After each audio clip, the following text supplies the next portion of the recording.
Hello, my name is Colin Rink, and the topic I chose for my presentation was adoption studies.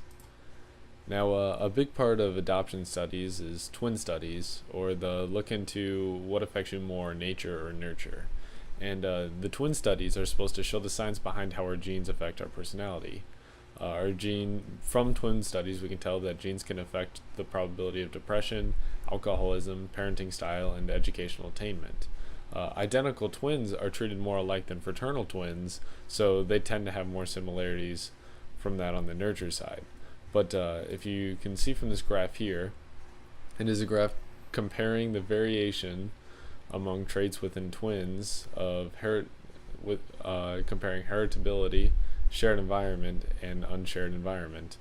And as you can see from this graph, uh, heritability or our genes has a very large effect on how we turn out and our personality and our overall actions that we take. Another interesting adoption study that I found was on schizophrenia.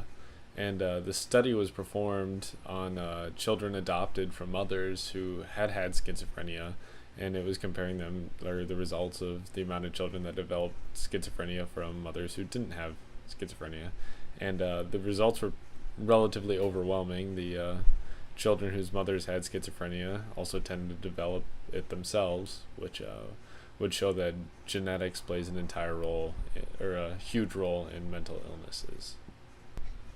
Another study I read about was the monkey love study, performed by Harry Harlow.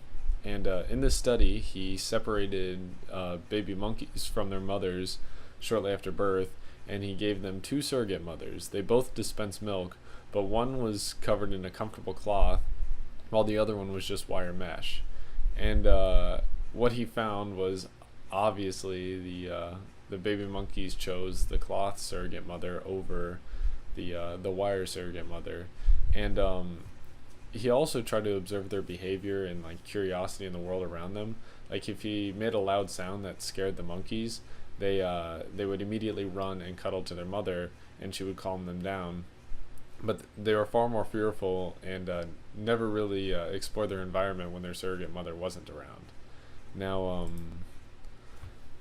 he also did a study where some monkeys he only gave them the option of the cloth mother, while other monkeys he just gave the option of the wire mesh mother.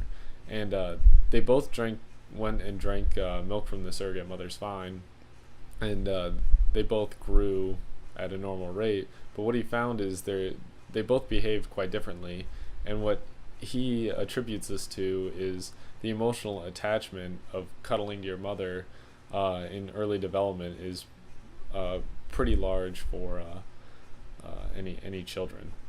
And monkeys that are unable to cling to their mothers to calm down tend to be less inviting of their surroundings.